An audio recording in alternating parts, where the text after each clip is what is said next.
Kita masih bisa buat keputusan yang benar dan atau salah, baik atau buruk. Masih belum terjadi. Jadi, destiny atau nasib kita ada dalam keputusan kita hari ini. Karena itu jangan memutuskan sendiri, libatkan Kristus di dalamnya.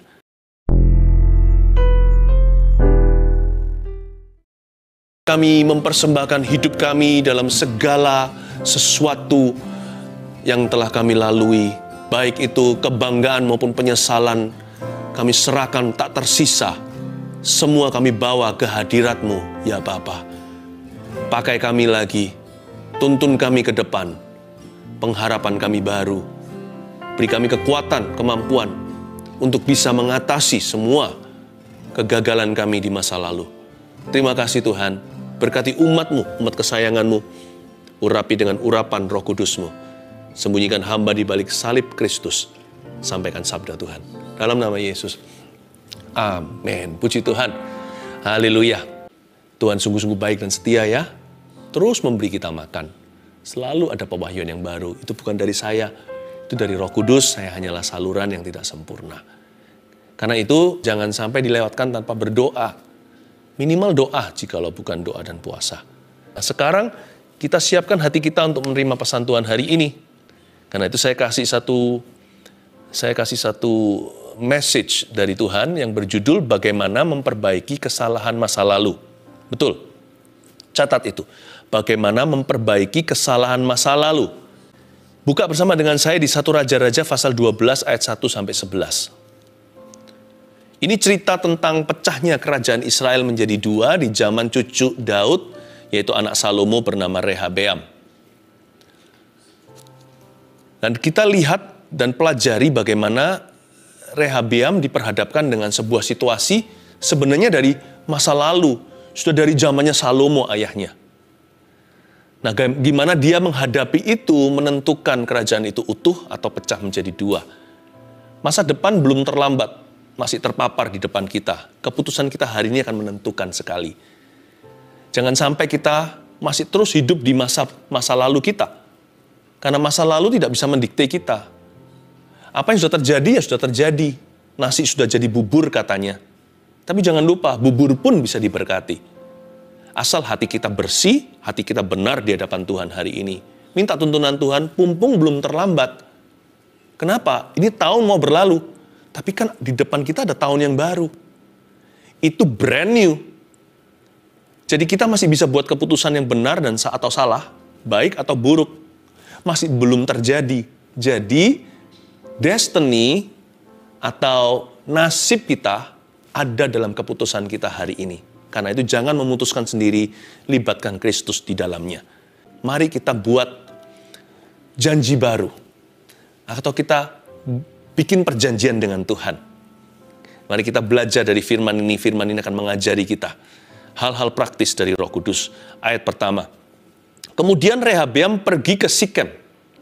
Sebab seluruh Israel telah datang ke Sikem untuk menobatkan dia menjadi raja. Ayat pertama positif sekali. Si Rehabeam mau dinobatkan menjadi raja. Inilah posisi advantage atau kelebihan kita anak-anak Tuhan. Kita semua itu sudah by status anak-anak raja. Seperti lagu sekolah minggu, aku anak raja, engkau anak raja, kita semua anak raja. Kita semua itu ahli waris Kristus loh. Kita semua itu ahli waris kerajaan Allah. What could go wrong? Apa yang bisa salah? Kalau kita ini sudah dapat janji Tuhan mewarisi semua berkat-berkat Kristus. Mewarisi semua janji-janjinya. Apa yang bisa menjadi salah kaprah?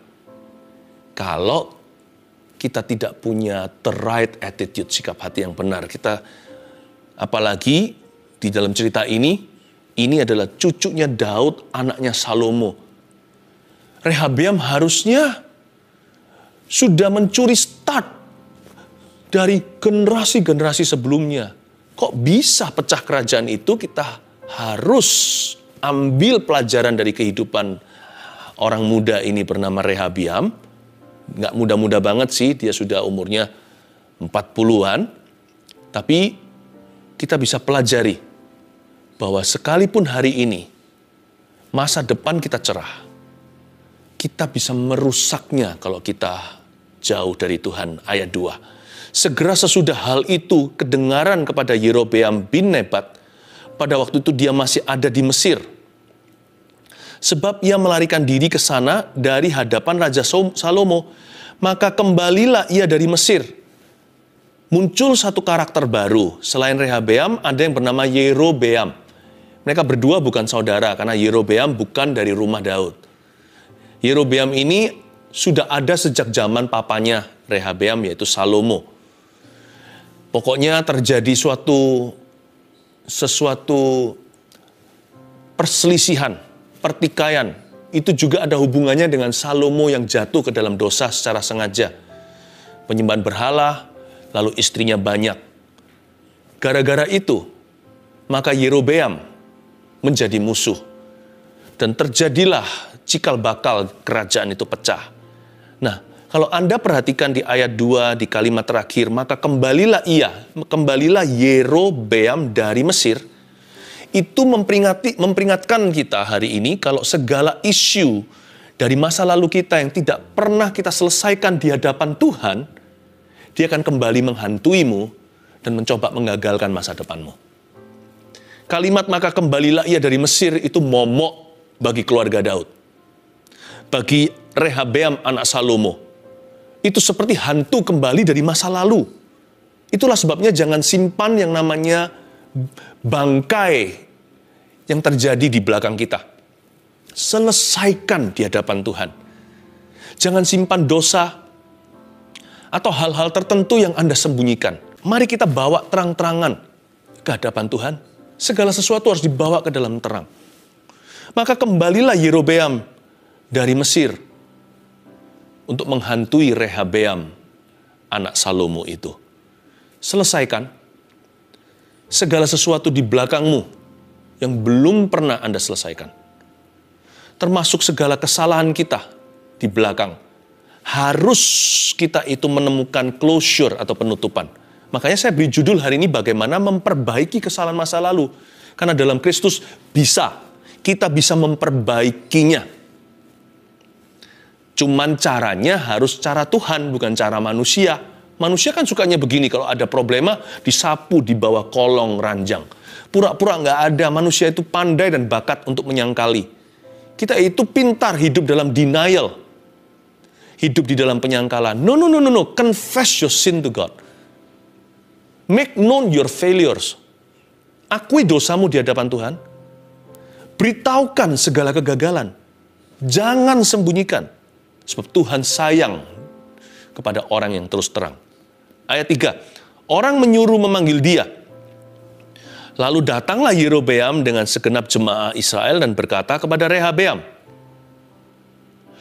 Ayat 3 ini ada pesuruh daripada Rehabeam sang raja memanggil Yerobeam untuk datang.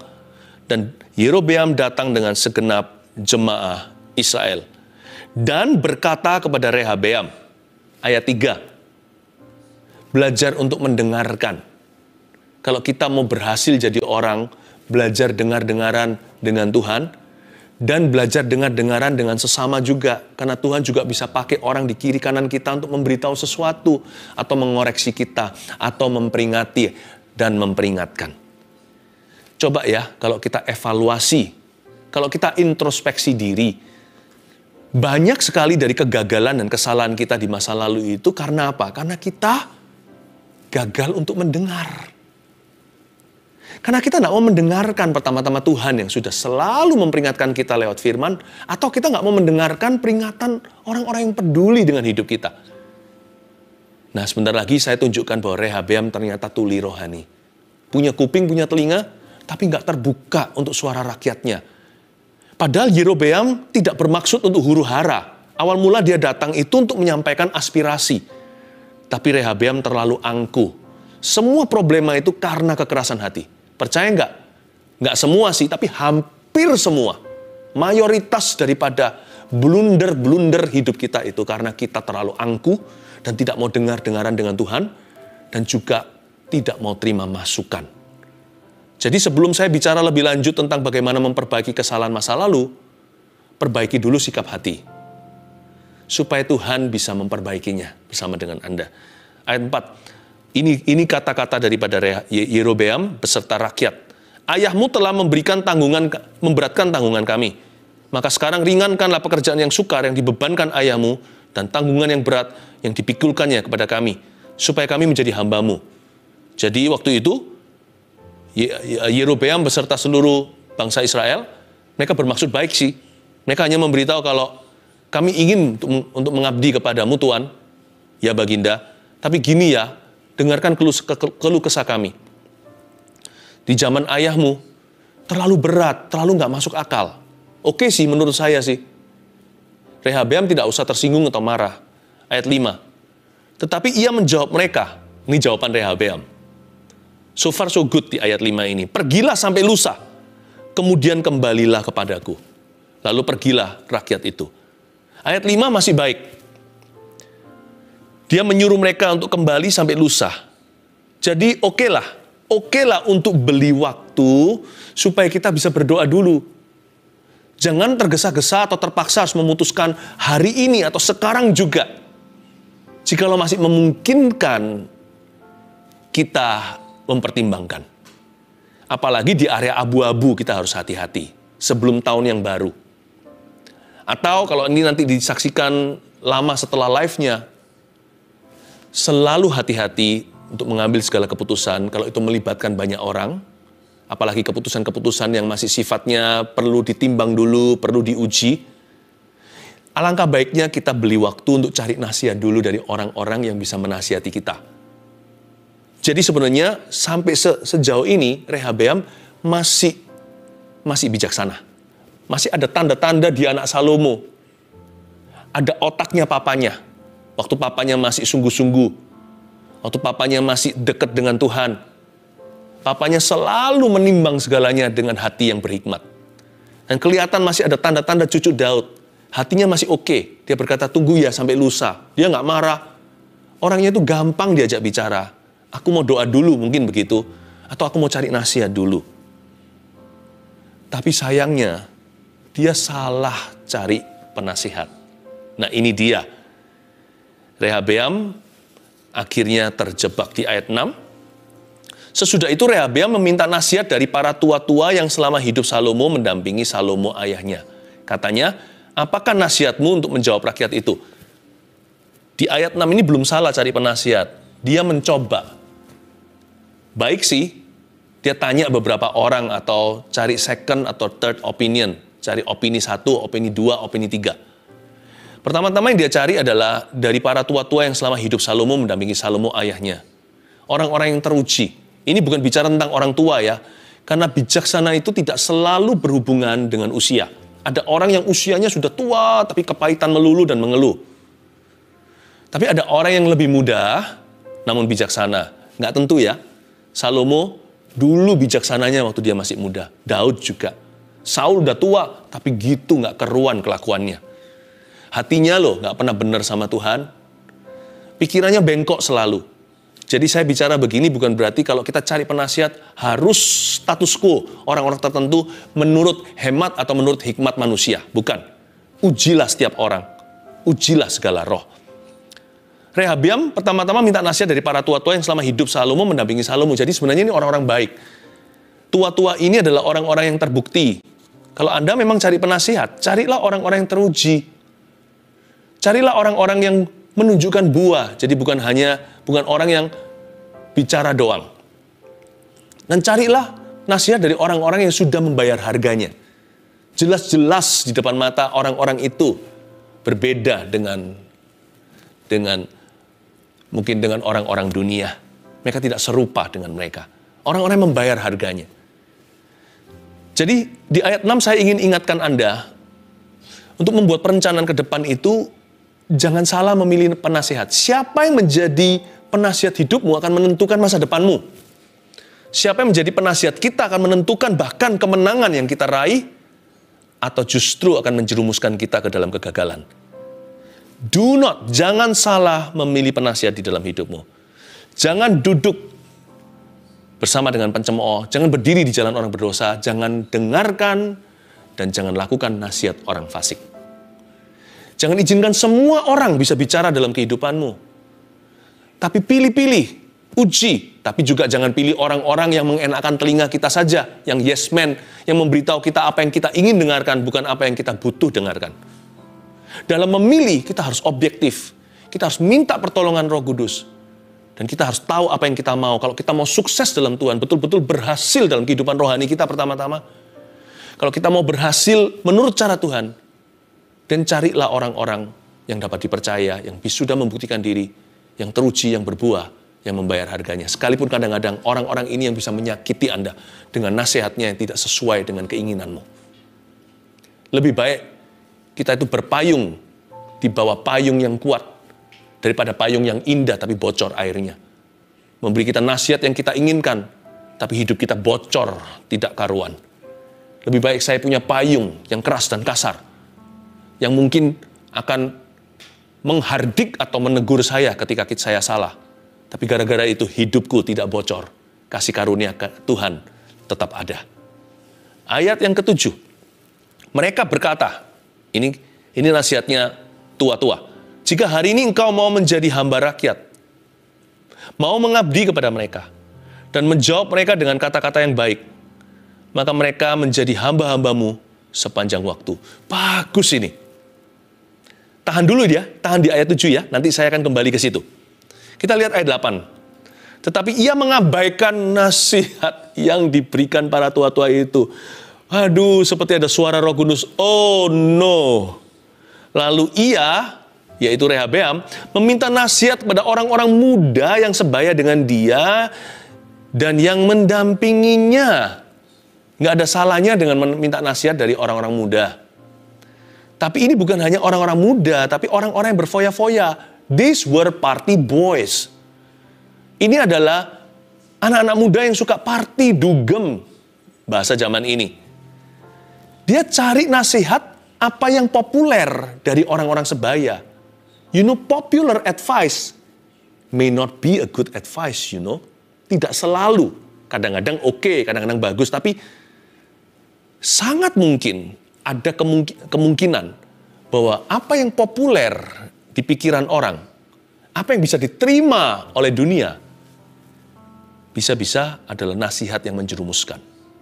Atau nasihat yang menjatuhkan. Karena ikut Kristus itu lawan arus. Tapi Rehabeam cari nasihat dari party boys. Dari anak-anak muda yang dugem sama dia. Dia cari apa yang mengenakkan telinga. Cari yang namanya jawaban yang populer bagi dunia. Dari peers atau orang-orang sebaya. Bukannya dia mencoba mengerti jalan Tuhan. Dia minta dimengerti dulu posisinya. Wah, dikipas-kipas itu ambisinya oleh anak-anak muda ini. Karena mereka nggak peduli. Lu mau jatuh, itu urusan lu. Itu nasihat murahan. Jangan cari nasihat dari orang yang hanya jual kata atau kalimat. Carilah nasihat dari orang-orang yang mendoakan Anda dulu. Orang-orang yang sungguh-sungguh terbeban untuk hidupmu. Semoga itu adalah orang tua. Saya berdoa semua orang tua menjadi orang tua yang takut akan Tuhan, yang bisa menuntun anak-anaknya dalam jalan-jalan Tuhan. Gembala Anda, saudara seiman, suami Anda atau istri Anda. Saya berdoa agar suami dan istri tidak menjadi seperti Ananias dan Safira, yang gak bisa saling menasihati, tapi sama-sama berdosa dan dikutuk oleh Allah. Anak juga bisa menasihati orang tuanya loh, karena Tuhan juga bicara lewat anak kecil. Berdoalah untuk orang-orang yang berdoa untuk Anda. Saya paling percaya dan mendengarkan kata-kata orang-orang yang mendoakan saya, yang bisa mengikuti musim hidup saya, bukan hanya sekedar memberitahu kepada saya apa yang saya mau dengarkan, tapi orang-orang yang sungguh-sungguh membawa saya di dalam doa-doa pribadinya. Karena orang-orang itu pasti tidak mau aku jatuh. Orang-orang itu pasti mau aku bertumbuh. Orang-orang itu pasti mau saya berhasil. Karena orang-orang itu punya rasa tanggung jawab untuk hidup saya. Mintalah orang begini, ini aset tak terhingga dalam kehidupanmu. Tapi ayat 8 sayang ya, Rehabeam tidak mau mendengarkan, malah minta nasihat dari orang-orang yang enggak ini. Ayat 9, katanya kepada mereka, apakah nasihatmu supaya kita dapat menjawab rakyat yang mengatakan kepadaku, ringankanlah tanggungan yang dipikulkan kepada kami oleh ayahmu. Lalu orang-orang muda yang sebaya dengan dia itu berkata, "You ready? Beginilah harus kau katakan kepada rakyat yang telah berkata kepadamu, ayahmu telah memberikan tanggungan kami, memberatkan tanggungan kami, tetapi engkau ini berilah keringanan kepada kami. Beginilah harus kau katakan kepada mereka." Ya, siapkan hatimu mendengar nasihat mereka. Saya sampai geleng-geleng kepala. Lihat kalimat berikutnya. Kelingkingku lebih besar daripada pinggang ayahku. Maka sekarang ayahku telah membebankan kepada kamu tanggungan yang berat, tetapi aku akan menambah tanggungan kamu. Ayahku telah menghajar kamu dengan cambuk ya. Aku akan menghajar kamu dengan cambuk yang berduri besi. Orang Malaysia bilang, alamak, ini apa-apaan? Pada hari lusanya datanglah Yerobeam dengan segenap rakyat kepada Rehabeam. Bukan untuk memberontak, tapi untuk mendapat reply sang baginda. Seperti yang dikatakan raja, kembalilah kepadaku pada hari lusa. Ayat 13. Maka raja menjawab rakyat itu dengan keras. Ia telah mengabaikan nasihat yang diberikan para tua-tua kepadanya. Sampai ayat 13 saja. Ya, saya tambahi ekstra 2 ayat. Sayang ya, malah justru Rehabeam mengucapkan kalimat daripada anak-anak muda yang tidak bertanggung jawab. Dipinjam kata-kata itu, diucapkan ke rakyatnya. Disitulah pecah kerajaan itu menjadi 2. Apa yang dititipkan oleh orang-orang muda yang berdosa itu ke mulut seorang raja yang lugu? Dia berkata, kelingkingku lebih besar daripada pinggang ayahku. Saya buktikan, saya curiga bahwa orang-orang muda ini dalam mengambil keputusan termasuk Rehabeam, mungkinkah mereka sedang di bawah pengaruh substance tertentu? Hari ini seperti alkohol, narkoba. Karena itu jangan pernah kaburkan keputusan Anda. Dalam pengambilan keputusan itu stay away from these things. Hati-hati, jangan mabuk-mabukan. Hindari nikotin. Jangan dipengaruhi dengan pornografi, supaya pornografi bisa membuat otak kita itu jadi kerdil, betul-betul jadi bodoh, betul-betul jadi tumpul. Bagaimana kita bisa membuat keputusan yang brilian kalau kita dibawa pengaruh berlebihan daripada substance ini? Saya yakin anak-anak muda ini mungkin sedang high sesuatu. Nggak gitu, nggak mungkin mereka emosinya menggebu-gebu, kelingkingku lebih besar daripada pinggang ayahku. Saya bisa bayangkan mereka sambil ketawa-ketawa, sambil terbahak-bahak ngomong ini. Keesokan hari, baginda harus pergi ke courtroom, lalu memberikan verdict atau keputusannya. Disayangkan sekali, pergaulan yang buruk merusak kebiasaan yang baik. Karena itu carilah penasihat. Anda bisa cari nasihat orang muda. Apalagi kalau Anda adalah orang muda, it's okay. Banyak anak muda yang takut akan Tuhan kok. Saya lihat itu di dalam gereja yang saya gembalakan sendiri, ribuan anak-anak muda yang begitu. Yang takut akan Tuhan. Yang penting siapa yang mimpin hidup mereka. Yang penting mereka bayar harga. Nah, inilah nasihat yang diabaikan. Kita lihat ayat 7 kembali. Mereka berkata, jika hari ini engkau mau menjadi hamba rakyat, garis bawahi, mau menjadi hamba, nomor 1. Nah, ini cara begini, ini bisa memperbaiki kesalahan masa lalu, kesalahan masa lalu papanya lagi, Salomo. Andai kata dia dengarkan penasihat-penasihat ini, kesalahan pun bisa ditebus loh. Kalau kamu mau menjadi hamba rakyat, nomor 1, mau menjadi hamba. 2, mau mengabdi kepada mereka, garis bawahi mau mengabdi. Nomor 2. Yang ketiga, dan menjawab mereka dengan kata-kata yang baik. 3, menjawab mereka dengan kata-kata yang baik. Bagaimana memperbaiki kesalahan masa lalu? 3 poin sederhana, catatlah. 1, dengan sikap hati yang benar. Mau menjadi hamba. Kalau kamu mau jadi hamba rakyat, mereka akan mengabdi kepadamu. Kalau kamu mau jadi hamba. Inilah yang kupunya, hati sebagai hamba. Ini bicara tentang sikap hati yang benar. Baginda yang masih muda, para penatua itu berkata, kalau baginda mau menghambakan diri, mengambil sikap hati merendah. Tahukah pepatah yang berbunyi begini dalam bahasa Inggris, your attitude determines your altitude. Sikap hatimu akan menentukan ketinggianmu dalam Tuhan dan dalam hidup ini.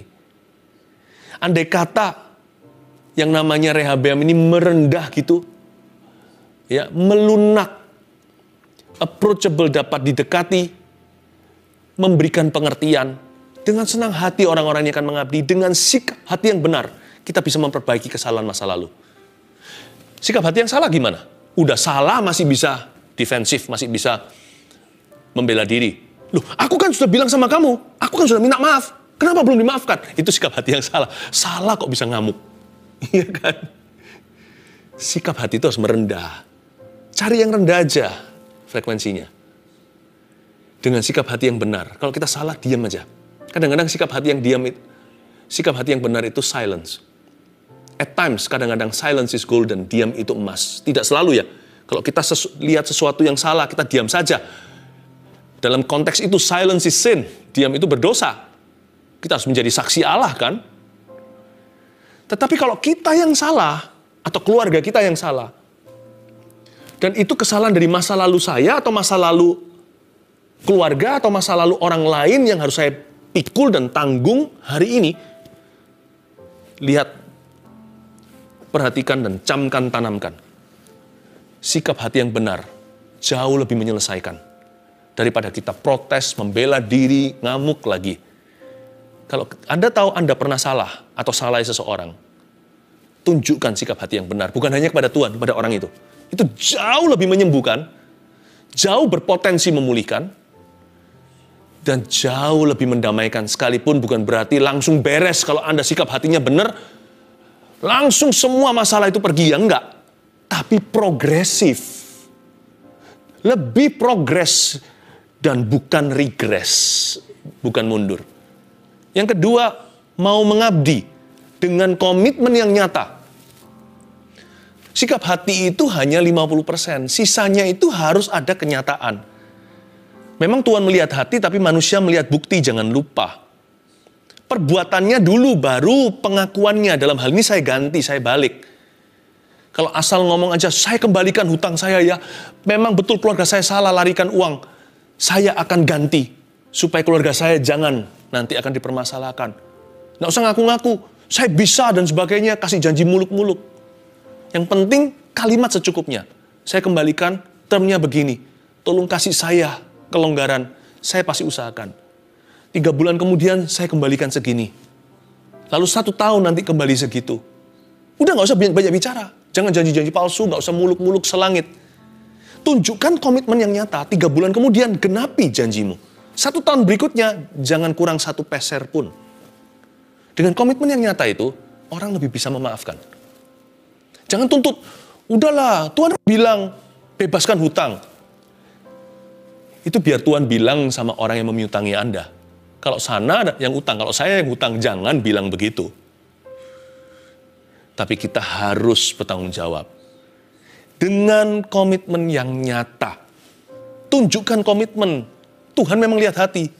Tunjukkan bukti sama manusia. Ya. Makanya itu dikatakan di sini mau mengabdi. Kata mengabdi itu dedication. Yang ketiga, terakhir. Dan menjawab mereka dengan kata-kata yang baik. Yang ketiga, dengan pemilihan kata yang baik. Choice words. Jangan banyak bicara dengan pemilihan kata. Penting sekali untuk mensosialisasikan atau mengkomunikasikan posisi kita di mana dalam memperbaiki kesalahan yang kita pernah perbuat di masa lalu, atau di tahun ini yang segera menjadi masa lalu, sebentar lagi tahun baru, ini sekarang live-nya akan 30 Desember tahun 2020. Choice words dengan kata-kata iman, pengharapan, dan kata-kata kasih. Suami istri lagi bentrok, lagi geger, lagi berantem. Kalau kita lagi ngamuk, lebih baik jangan bicara. Secukupnya ngomong sesuatu. Dengan pemilihan kata yang baik. Kata-kata hari-hari ini di zaman teknologi bukan hanya keluar dari mulut, tapi juga dari jari. Yaitu yang kita teks ke HP seseorang. Jangan kalimat-kalimat yang menusuk, yang membunuh karakternya. Kalau Anda tidak bisa berdamai terlebih dahulu, mending kata-kata yang sifatnya netral, pilihlah choice words. Pemilihan kata-kata itu penting sekali untuk pemulihan hubungan. Bahkan pemulihan kerjasama dalam dunia kerja.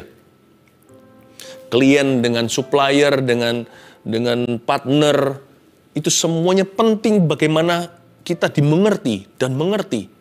Pemilihan kata-kata sangat menentukan.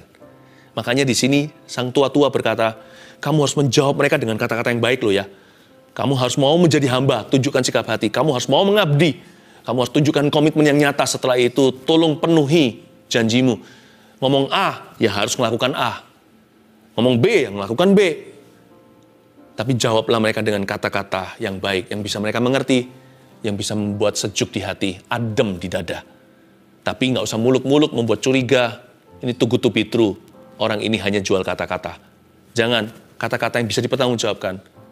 Kata-kata yang secukupnya untuk bisa membuat kita mulai di halaman pemulihan. 1, 2, 3 tersebut catatlah. Nasi jadi bubur kan? Bubur itu kita doakan. Supaya menjadi berkat buat perutmu dan keluarga. Bubur pun bisa diberkati. Haleluya.